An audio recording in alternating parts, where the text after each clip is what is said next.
Hello, my name's McTernan and I am delighted to be reading you a bedtime story for Spectropolis.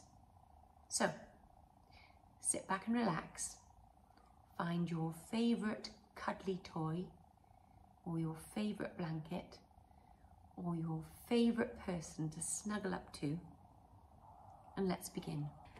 I'm going to be reading you a book called How to Catch a Star by Oliver Jeffers.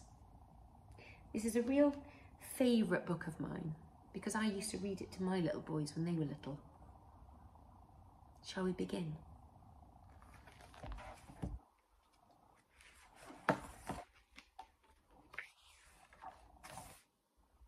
Once there was a boy, and the boy loved stars very much.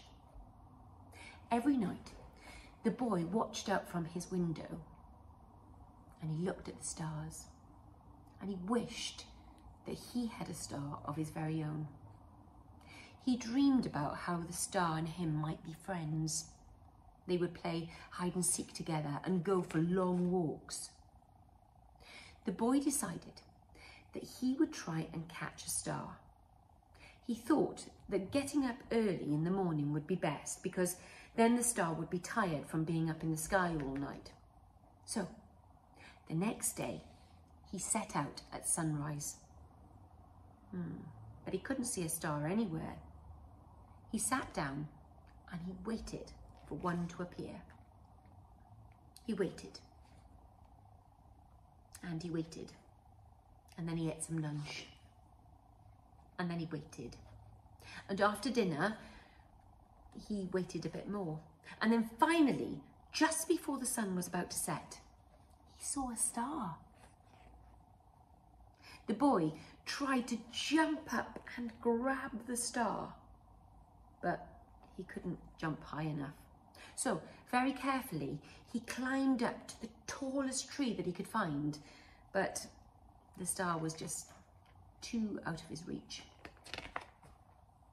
He thought that maybe he could lasso the star with the lifebelt from his father's boat, but that was a bit too heavy to carry.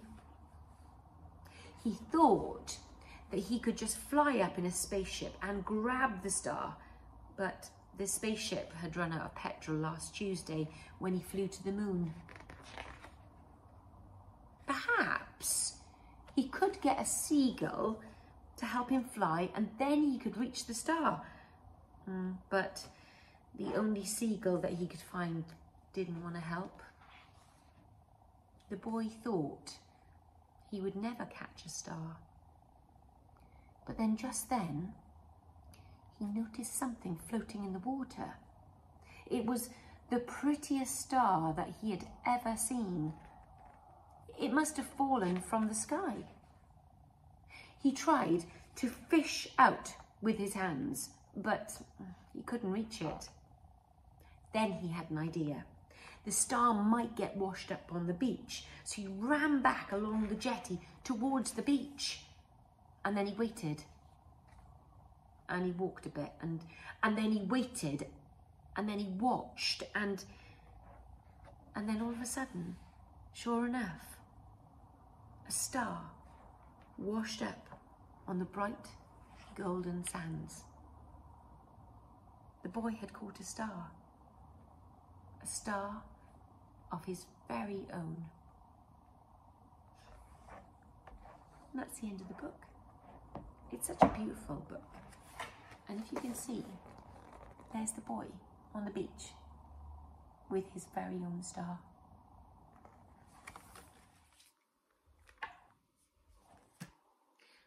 I do hope wherever you are tonight, wherever you're listening and watching this story, that maybe you could look out of your bedroom window, look up to the sky, see if you can spot a star, and who knows, maybe you'll catch a star of your very own. I hope you enjoyed that story, and I hope you have a good night. Nasta.